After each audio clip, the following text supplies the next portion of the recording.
Alors bonjour à toutes et à tous.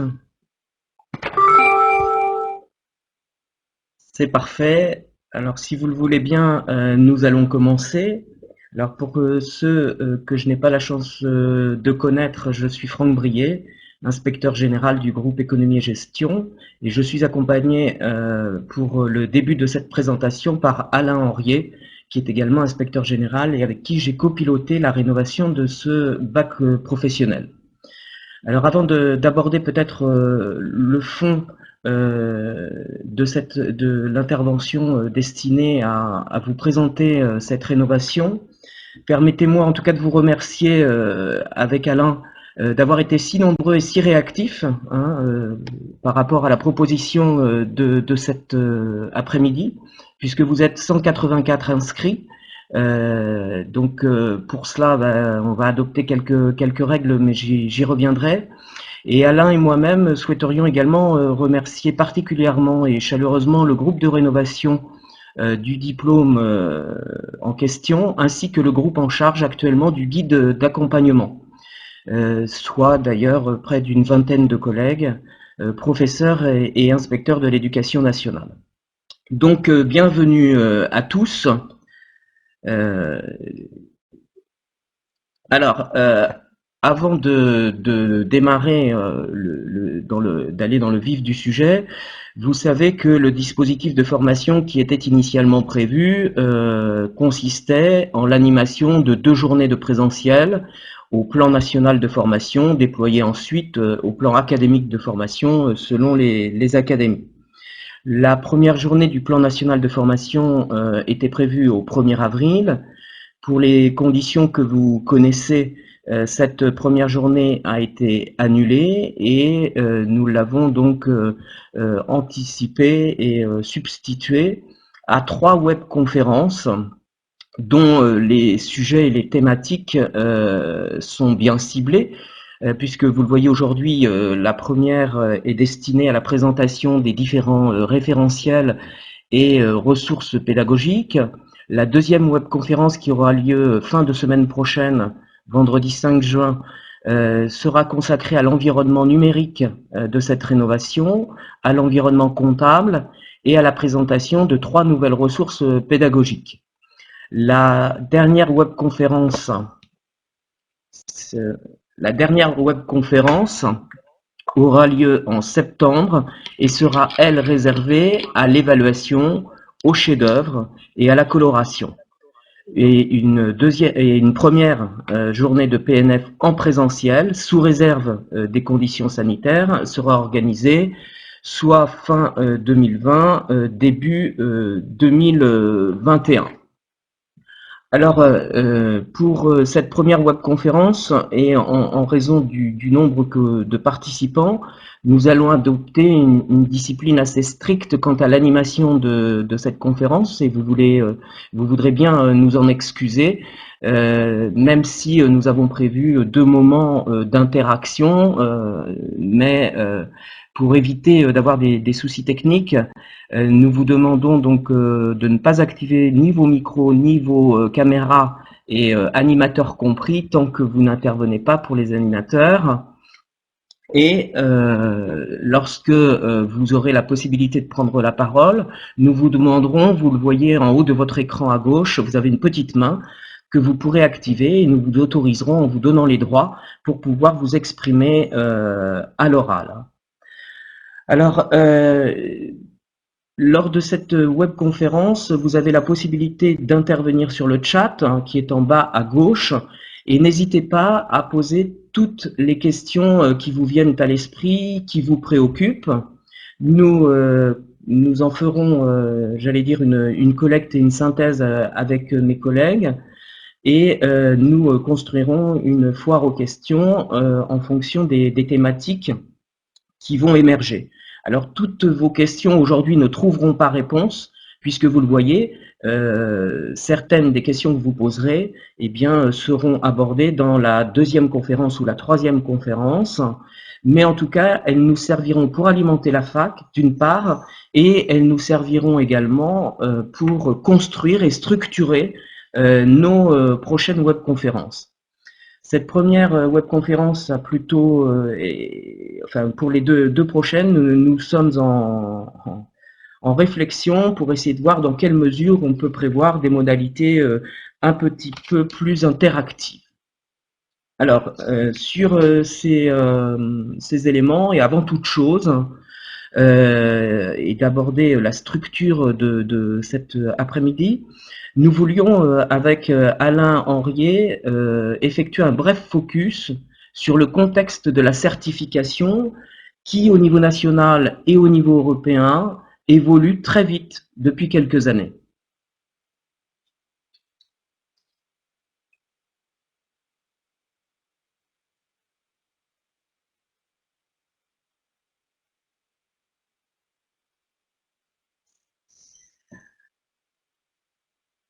Alors, quatre objectifs sont associés à cette rénovation. Le premier, il s'agit de présenter le référentiel du diplôme en bloc de compétences. Ça a été la première motivation à la rénovation de ce diplôme professionnel.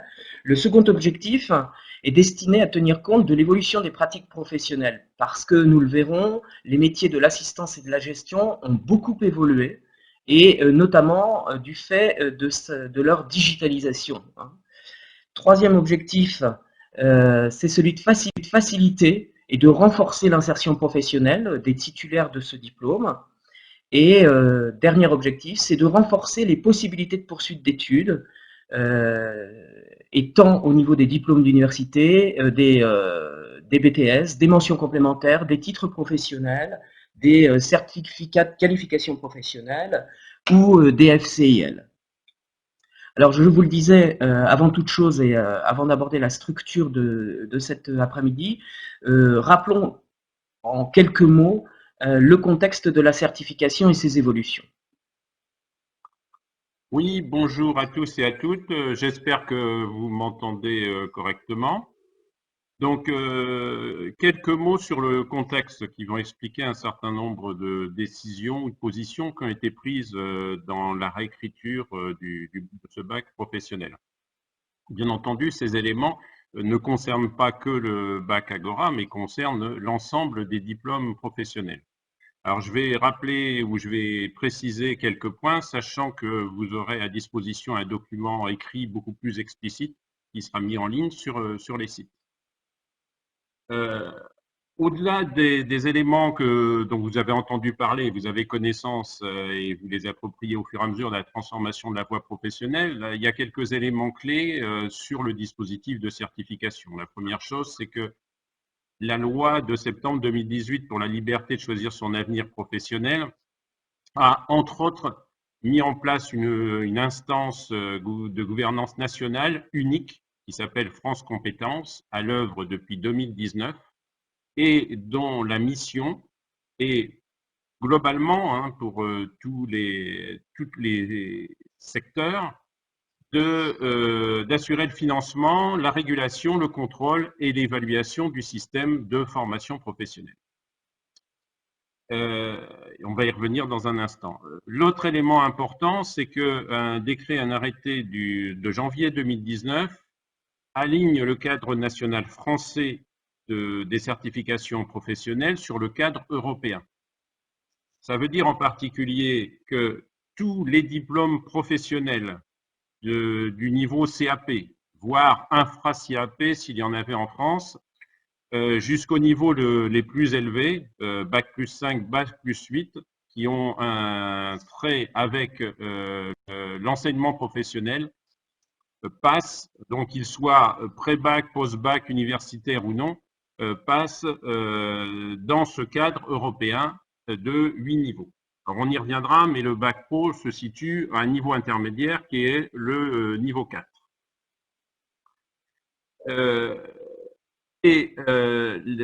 Ces textes, maintenant avec inscription au Code du travail, indiquent qu'un référentiel de certification est composé de 3 volets. Le référentiel d'activité, dans lequel on repère des pôles d'activité, et éventuellement des pôles de sous-activité et des tâches. Et ça, on va l'aborder dans quelques instants, Franck le présentera. Un autre volet, le référentiel de compétences, dans lequel sont décrites les compétences, mais rassemblées par bloc, je le présenterai tout à l'heure, et puis le référentiel d'évaluation, qui précise les modalités de certification et les épreuves, et la nature des épreuves.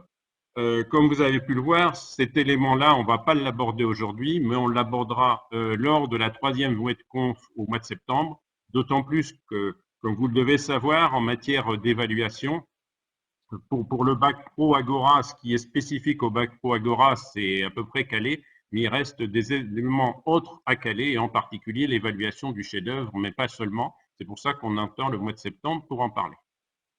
Dernière chose sur le contexte de certification, c'est que depuis janvier 2020, donc c'est relativement récent, tous les référentiels de certification des diplômes professionnels délivrés par l'État, je dis bien délivrés par l'État, donc par les ministères, passent maintenant obligatoirement par l'une des 11 CPC interministérielles. Donc il n'existe plus de CPC, de commission professionnelle consultative ministérielle. Jusqu'à 2019, il y en avait 14 en fonctionnement au sein du ministère de l'Éducation nationale. Et il y en avait évidemment d'autres dans chacun des ministères. Tout a été regroupé avec 11 secteurs. Alors, ça fait des regroupements majeurs. Et en ce qui concerne le référentiel Agora, maintenant, ça relève de la CPC intitulée Services aux entreprises. Dernière chose, ces CPC maintenant formulent un avis conforme, c'est-à-dire que c'est la décision de la CPC qui vaut application réglementaire et qui est prise en compte de droit par France Compétences. Voilà. Donc, je repasse la main à Franck pour qu'il nous présente le référentiel de l'activité. Alors, 3 temps forts animeront cet après-midi. Le premier consistera à présenter le premier volet du référentiel de certification, le référentiel des activités. Le deuxième axe s'intéressera au référentiel de compétences.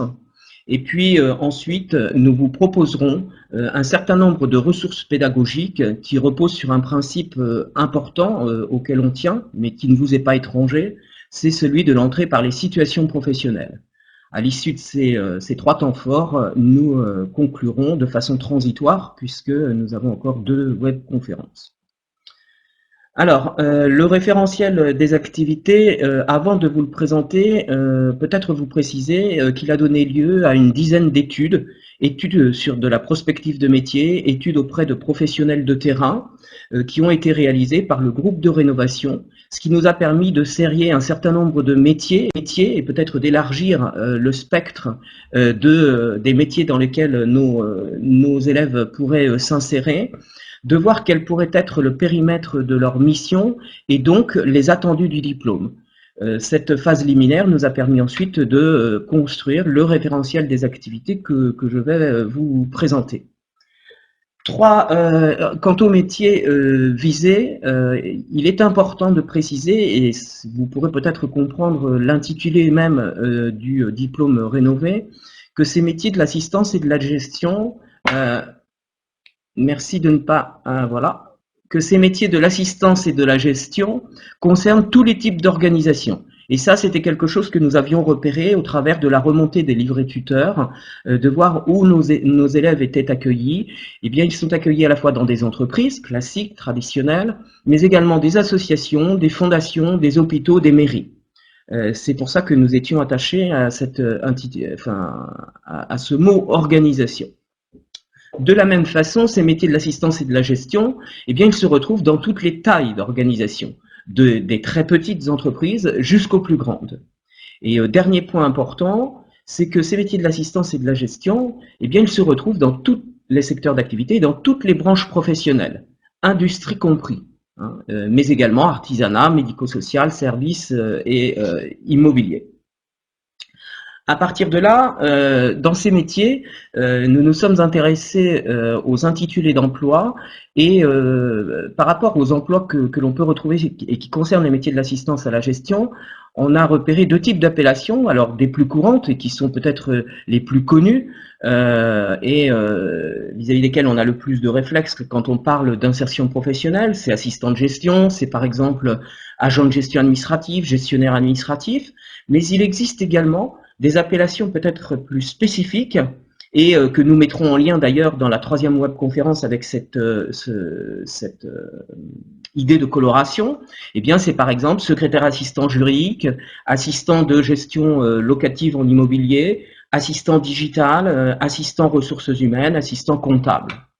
Donc cet élément-là, et je pense qu'il ne faut pas le perdre, il faut l'avoir en tête parce que on partira bien des activités professionnelles liées à ces métiers-là pour pouvoir construire notre, enfin c'est la façon dont nous avons procédé pour construire notre référentiel des activités. À partir de là, on a pu serrer le périmètre des missions qui pouvaient être conduits par un titulaire du bac pro Agora. Alors bien évidemment dans la limite de sa responsabilité, de son autonomie. Eh bien, il peut être conduit à prendre en charge différentes dimensions d'assistance à la gestion, parfois en relation avec des tiers, hein, clients, usagers, adhérents, fournisseurs, mais parfois également en interne au sein de l'entité. Donc, il y a cette histoire d'être à la fois en front office, mais également en back office. Deuxième élément important dans le périmètre des missions que l'on peut observer et que le titulaire peut être conduit à exercer, c'est assurer une interface à la fois entre des acteurs internes et des acteurs externes. Et ça se traduit bien dans les différents pôles d'activité, on le verra. Il peut être également amené à inscrire l'action administrative au cœur des systèmes d'information et des évolutions numériques. Des choses qu'on avait relevées dans les tâches qui pouvaient leur être confiées. Mais également participer à l'organisation et à la gestion matérielle, soit d'un service, soit d'une entité, selon la taille de l'organisation considérée. Ces éléments-là ont été de nature à identifier un certain nombre d'attendus, au nombre de 5, qui ont un peu guidé notre travail, tant sur le référentiel des activités que sur le référentiel de compétences. C'est une attention toute particulière et des attendus sur la maîtrise de la langue française, tant pour l'expression orale que pour l'expression écrite. On le voit, l'interface en interne et en externe, avec les clients internes et les clients externes, par exemple. Une posture de service et d'assistance. Et pour aller plus dans le détail peut-être sur ce que nous entendons par posture de service et d'assistance, ben, c'est la capacité à savoir s'adapter à une situation professionnelle en tenant compte de ses interlocuteurs, des demandes qui sont exprimées, de la structure et des processus administratifs, mais c'est aussi respecter des consignes et des procédures, c'est faire preuve de rigueur et d'organisation, et donc d'adaptabilité également. Troisième attendu, c'est des nouveaux usages dans le domaine du numérique. On s'aperçoit, et d'ailleurs, que ces métiers sont impactés par cette dimension du numérique. Quatrième élément important, c'est l'expression d'une demande de la part des professionnels, mais également parfois des collègues, de consolider son corpus de connaissances dans le domaine juridique, puisque un certain nombre de dimensions juridiques impactent les activités réalisées, et puis également des connaissances plus opérationnelles en matière comptable. Alors, il ne s'agissait pas là de revenir à un retour à la comptabilité, mais vraiment qu'on puisse comprendre le sens des opérations qui peuvent être réalisées à un moment ou à un autre par un titulaire du bac pro. Alors, plus dans le détail, ce référentiel des activités s'articule autour de 3 grands pôles. Le pôle gestion des relations avec les clients, les usagers et les adhérents. Donc vous voyez aussi par rapport à notre étude métier la prise en compte pas simplement et seulement du client, mais aussi également des usagers dans d'autres formes d'organisation ou des adhérents. Deuxième pôle important, c'est celui de l'organisation et du suivi de l'activité de production. Et nous avons souhaité préciser là aussi de biens ou de services. Hein. Et puis le troisième pôle, c'est celui de l'administration du personnel.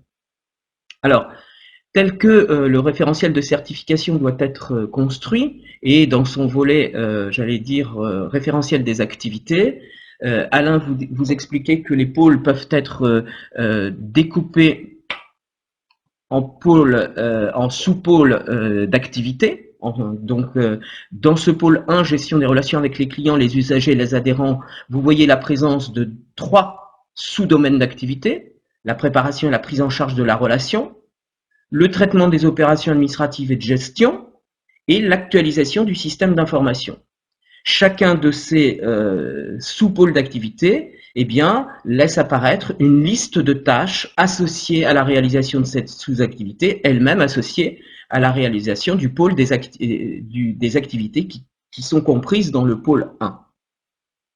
Il en est de même du pôle 2, l'organisation et le suivi de l'activité de production de biens ou de services, lui-même ventilé en 3 sous-domaines d'activité: le suivi administratif de l'activité de production, le suivi financier de cette activité de production, ainsi que la gestion opérationnelle des espaces, alors que ces espaces soient physiques ou virtuels, de travail. Là encore, une déclinaison de ces sous-domaines en une liste de tâches qui sont les plus emblématiques pour réaliser ces sous-activités. Le troisième pôle, qui est le pôle administration du personnel, fait également apparaître 3 sous-activités: le suivi de la carrière du personnel, le suivi organisationnel et financier lié à l'activité du personnel, ainsi que la participation à l'activité sociale de l'organisation. Et chacun de ces sous-activités laisse apparaître une liste de 3 tâches par sous-activité. Alors, il s'agissait là de la présentation donc du premier volet du référentiel de certification. Il va maintenant vous être présenté le second volet de ce référentiel de certification relatif au référentiel de compétences.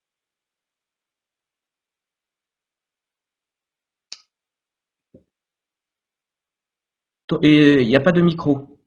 Alain. Oui, donc je reprends la main sur le référentiel de compétences avec 2 points. Préciser un peu la logique des blocs de compétences avant d'étudier les blocs de compétences spécifiques du Bac Pro Agora.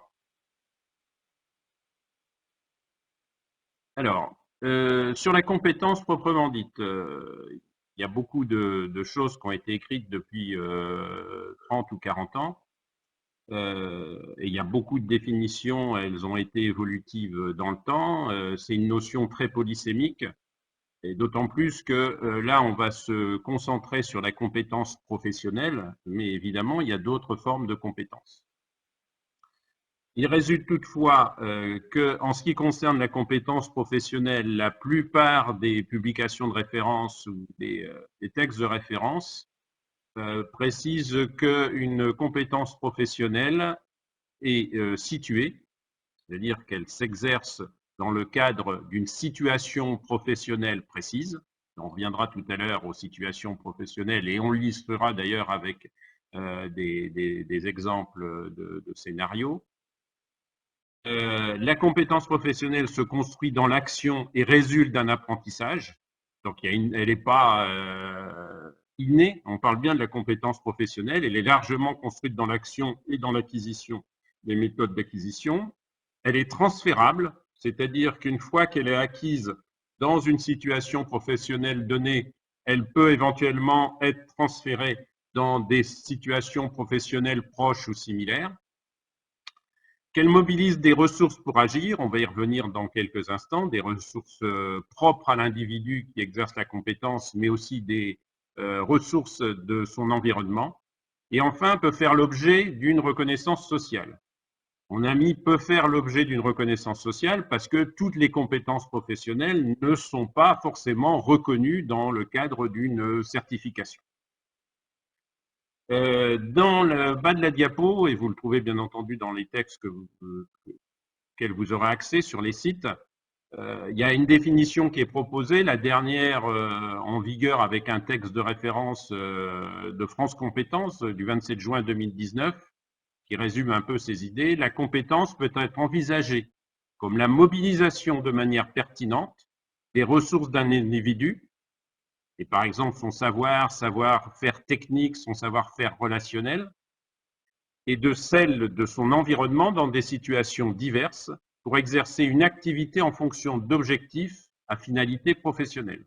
Donc, il y a des activités Franck Brier vient de les préciser, avec des pôles d'activité. Donc, il y a des situations professionnelles dans le cadre de ces activités et il y a un certain nombre de compétences qui vont s'exercer dans ce cadre. Alors, ceci étant, encore une fois, vous aurez des éléments plus précis dans le texte. Passons au bloc. Parce que, évidemment, la compétence professionnelle, dans nos diplômes professionnels en France, on ne sait pas d'aujourd'hui qu'elle intervient. Depuis 20 ans maintenant, l'approche est centrée sur les compétences dans les diplômes professionnels. Ce qui est plus nouveau et plus récent, c'est le regroupement de ces compétences dans des blocs qui ont du sens et en lien direct avec les pôles d'activité qui sont repérés dans le référentiel d'activité. Et tous les diplômes professionnels sont ou vont être maintenant construits selon cette logique. Alors, 2 mots là-dessus. Le terme de bloc de compétences est apparu dans la loi du 5 mars 2014 relative à la formation professionnelle, à l'emploi, à la démocratie sociale, en lien d'ailleurs avec le compte personnel de formation à l'époque. Et puis, elle a été précisée au fil du temps, et en particulier la loi de septembre 2018, qu'on a déjà citée, en a donné une définition qu'on retrouve dans l'article du Code de travail. Les certifications professionnelles sont constituées de blocs de compétences. Donc, par définition, une certification professionnelle, c'est un ensemble de blocs. Ensemble homogène et cohérent de compétences contribuant à l'exercice autonome d'une activité professionnelle et pouvant être évaluée et validée. Donc, il y a des précisions quand même importantes. Ça veut dire qu'un bloc de compétences est rattaché de fait à un pôle d'activité et que ce pôle d'activité nécessite un certain nombre de compétences et l'acquisition de ces compétences peut être validée à du sens en soi et peut être validée de façon indépendante d'autres blocs de compétences et bien entendu au diplôme. Et c'est ça qui est important, c'est que ça peut être aussi évalué et validé. À partir du moment où il y a cohérence entre le pôle d'activité, le bloc de compétences associées et la modalité d'évaluation, en général c'est une épreuve, éventuellement constituée de sous-épreuves, très souvent c'est une seule épreuve, la validation d'un bloc de compétences, quelle que soit la modalité, y compris d'ailleurs par le dispositif de validation des acquis de l'expérience, a une valeur sur le marché de l'emploi, ce qui permet une plus grande fluidité des parcours tout au long de la vie. Ça veut dire que un apprenant quel qu'il soit, et dans n'importe quel cadre, sous statut scolaire, apprenti, dans le cadre de la formation continue, peut éventuellement faire reconnaître la validation d'un bloc sans faire reconnaître obligatoirement la validation du diplôme. Je me permets de faire observer que ça existe depuis 2016 au titre de la formation continue et de la VAE, mais depuis un texte récent, et ça va s'appliquer de fait en 2021, un élève qui pourra demander au rectorat de se voir valider où il échouerait au bac professionnel, pourra demander au rectorat de se voir valider un ou plusieurs blocs constitutifs du bac professionnel de la spécialité, sous réserve bien entendu qu'il ait suivi la formation. Et bien entendu, ça permet une plus grande fluidité des parcours, puisque ça permet des entrées et des sorties du système tout au long de la vie. En ce qui concerne le bac pro Agora, il est constitué de 12 blocs obligatoires, dont 3 spécifiques directement en correspondance avec les 3 pôles d'activité qui viennent d'être identifiés dans la première partie de la présentation, et 9 transversaux comme socle commun de compétences et de connaissances du baccalauréat professionnel. Et ils sont transversaux ou généraux parce que ce sont les blocs relatifs au français, à l'histoire, géographie, instruction civique, aux 2 langues vivantes, aux maths, à droit économie, à l'EPS, aux arts appliqués. Donc ces blocs-là, on les retrouve peu ou prou. En ce qui concerne les langues ou le français, on le retrouve de façon générique dans l'ensemble des bacs pro. En ce qui concerne droit économie, on le retrouve de façon générique dans un certain nombre de spécialités tertiaires. Alors, maintenant passons plus précisément à ce qui concerne le bac pro Agora, en lien direct avec ce qu'a présenté Franck il y a quelques instants. Évidemment, il y a 3 pôles d'activité emblématiques auxquels correspondent 3 blocs de compétences avec les mêmes intitulés, mais avec des verbes, hein, gérer la relation client, les usagers, les adhérents, organiser et suivre l'activité de production et administrer le personnel. Alors, sur le premier bloc,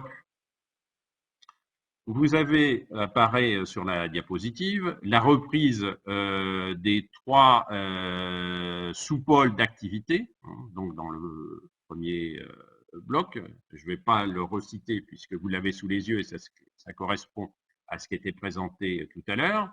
Et en face de cet ensemble d'activités est listé un certain nombre de compétences. Alors, de façon générale, pour un bloc donné, la position du groupe d'écriture a été de définir une douzaine de compétences. Là, vous voyez, on en a 12 dans le bloc 1, on doit avoir 13 dans le bloc 2 et également 12 dans le bloc 3. Voilà. Avec quelques remarques. Je ne vais pas faire tout le tour des compétences, vous pourrez l'analyser dans le référentiel de certification, mais quand même quelques éléments clés. Une compétence ne figure qu'une fois et une seule dans un bloc, mais aussi à travers les blocs. C'est-à-dire qu'on ne sera pas amené, alors même si indirectement ça peut arriver, mais là, il n'y a que les compétences qui sont visées explicitement dans un bloc qui apparaissent. Et normalement, il n'y a pas de redondance entre les blocs en ce qui concerne les compétences. Deuxième élément clé, les compétences sont identifiées par des verbes à l'infinitif. Et ces verbes, c'est suivant le type de compétence, soit identifié, plusieurs fois identifié. Ça peut être apporter une réponse. Ça peut être des activités de production. Donc, on va retrouver un certain nombre de fois produire. Hein, dans le bloc 1, on a produire dans un environnement numérique des supports de communication adaptés. Un peu plus loin, on a produire les documents liés au traitement des relations commerciales, etc. On a assuré le suivi. On l'a un certain nombre de fois. On a appliqué des procédures. On a également mettre à jour l'information ou rendre compte.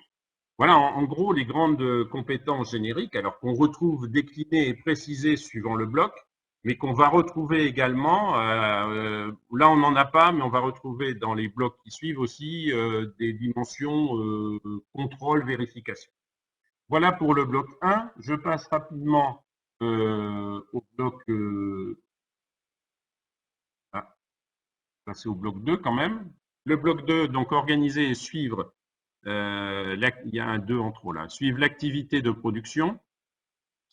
Donc, on retrouve, comme je vous l'ai dit, 13 compétences. Hein, c'est un bloc assez chargé. Et vous pourrez vérifier, on n'a pas, même si on retrouve des verbes génériques assez proches comme appliquer des procédures ou produire ou prendre en compte ou rendre compte ou établir ou assurer le suivi, là, il y a des éléments de qualification qui sont caractéristiques de l'activité visée. Et enfin, sur le bloc 3 administré, même logique, hein, donc une douzaine de compétences avec également les mêmes mots-clés. On a quelques éléments de différence parce qu'on retrouve bien appliquer les procédures, ça c'est assez courant. Actualiser les bases d'information, on l'a aussi mettre à jour, mais on a plus des dimensions organisationnelles, vous voyez, organiser des actions de formation, planifier des temps de présence ou organiser des déplacements de personnel. Cette dimension-là, elle est plus prégnante dans le bloc 3, mais on a aussi, et je vous l'avais dit, des termes comme contrôler. Donc là, on a contrôlé les états de frais, ou préparer des décisions, c'est ce qu'on retrouve en dessous, hein, déterminer les éléments nécessaires à l'établissement de bulletins de paie. Ça veut dire ça, par exemple, que la compétence, c'est de savoir rassembler tous les éléments nécessaires. Et ce n'est pas forcément le titulaire du bac pro qui va mettre tous les paramétrages nécessaires pour établir la paye sur un logiciel de paye. Et puis, dernier élément, vous voyez tout en bas, la compétence 12, rédiger des écrits professionnels en lien avec l'activité sociale de l'organisation. Il y a aussi des éléments rédactionnels explicites. Il y en a implicites, mais un certain nombre de cas qui sont explicites. Pour terminer cette approche rapide et synthétique de la logique du référentiel de compétences, le point le plus important, c'est la matrice qui doit apparaître sous vos yeux, qui est intitulée matrice générique d'un bloc de compétences. Alors, bien entendu, on mettra le nom du bloc 1, 2, 3 et l'intitulé du bloc en face, mais toutes les matrices sont présentées de la même façon avec un tableau dans lequel on retrouve systématiquement en chapeau les conditions d'exercice et de mobilisation des compétences. Donc, c'est les contextes, hein, c'est les situations professionnelles au sens large, avec les moyens à disposition, la position du titulaire du bac pro dans une organisation, c'est-à-dire son degré d'autonomie, ce qui peut être attendu dans la gestion des aléas, dans la prise de décision. Donc ça, c'est un ensemble de caractéristiques très importantes. Donc ça caractérise l'environnement, la situation professionnelle. Sur la gauche, vous retrouvez la liste des activités avec les sous-activités et les tâches, donc qui apparaissent d'une part dans le référentiel d'activité, puis dans le référentiel de compétences, comme on l'a vu. Ensuite, vous avez des compétences qui apparaissent dans le référentiel de compétences, donc les 12 ou 13 qui sont listés attachés à un bloc. Et là, vous avez des éléments supplémentaires qui méritent d'être commentés. Donc, en face de ces compétences, sont proposés des indicateurs d'évaluation des compétences. Alors, je dis sont proposés. Je dirais les compétences, elles sont imposées. On est dans une liste de compétences, on doit essayer de les faire acquérir à l'apprenant. Elles sont listées et ce sont celles qui seront évaluées. Les indicateurs d'évaluation, là, il y a un certain nombre d'indicateurs, et là, c'est plus riche et plus chronique le nombre de compétences. Ça varie un peu suivant les blocs. Et contrairement aux compétences, on peut avoir des indicateurs d'évaluation qu'on retrouve dans 2 blocs, voire dans les 3 blocs. Mais il peut aussi y avoir des indicateurs d'évaluation qui ne figurent pas explicitement là, mais sur lesquels, lors de la définition des épreuves, il y aura des précisions supplémentaires. Donc là, ce sont une liste indicative d'indicateurs d'évaluation. Et là, en général, ces indicateurs d'évaluation, ce n'est pas la compétence, mais c'est de voir comment la compétence est maîtrisée. Est-ce que c'est l'exactitude du résultat? Est-ce que la procédure a bien été respectée? Ou est-ce que la décision qui a été prise ou la proposition qui a été prise a été conforme aux règles d'établissement des comptes, aux règles juridiques de passation des contrats, etc. Donc, c'est des dimensions ou qualité de la prise de parole ou pertinence de la décision ou du choix qui a été effectué par l'apprenant. Donc ça, c'est un vocabulaire qui est différent de vocabulaire qu'on utilise pour définir les compétences. Le bas de la matrice générique est constitué des savoirs associés en distinguant les savoirs de gestion, ce qui est, je dirais, le cœur du métier ou de l'activité, mais auxquels sont associés des savoirs juridiques et économiques en lien avec le programme d'économie de droit du bac professionnel. Alors là, je reviens un instant sur ce que je disais tout à l'heure. Bien entendu, il y a un bloc, comme vous le savez, spécifique de droit économie au bac professionnel tertiaire pour toutes les spécialités.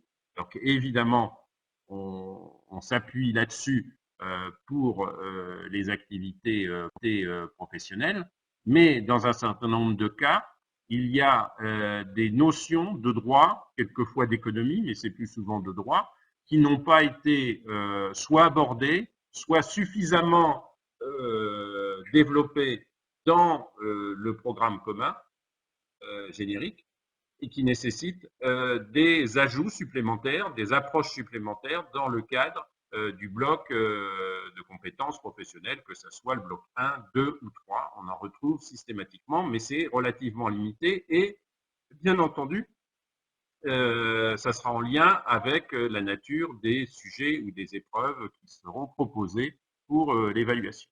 Et autre point important, les savoirs liés à la communication numérique.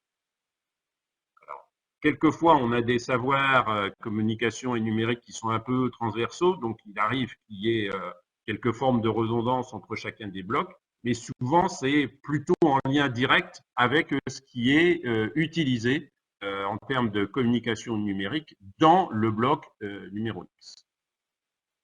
En face, et pour terminer de ces savoirs associés, sont formulées des indications complémentaires qui ont deux vocations essentielles. La première, c'est d'éclairer ou de préciser ou de donner du sens à une ou plusieurs notions qui est décrite dans les savoirs associés. Parce que, je ne sais pas, si je prends le terme client, par exemple, c'est l'un des premiers points, le terme client, dans le bac pro Agora, comme ça a été évoqué tout à l'heure, c'est un terme générique, mais qui recouvre à la fois le client classique d'entreprise, mais aussi l'adhérent à une association, mais aussi le patient à l'hôpital, etc. Hein, donc, ou l'administré dans une mairie. Donc, voilà, ça, c'est expliqué dans quel sens on prend le terme client.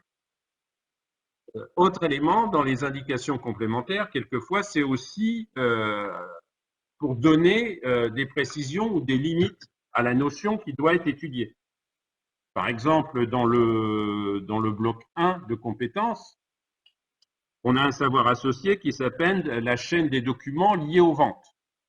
Alors, la chaîne des documents liés aux ventes, là, c'est précisé, ça va du devis jusqu'à la facture d'avoir, toutes les étapes, mais il est précisé que la facturation fait apparaître, et ça sera uniquement ça, et ça sera un peu les limites du programme, les réductions commerciales et financières accordées, les frais accessoires, mais sans les emballages, et les taxes obligatoires, et seulement l'option de la TVA sur les débits. Ça veut dire que tous les autres éléments qu'on pourrait trouver sur une facture ne doivent pas être abordés, en tout cas ne feront pas l'objet d'évaluation dans les épreuves correspondant au bloc. Voilà pour cette description assez rapide.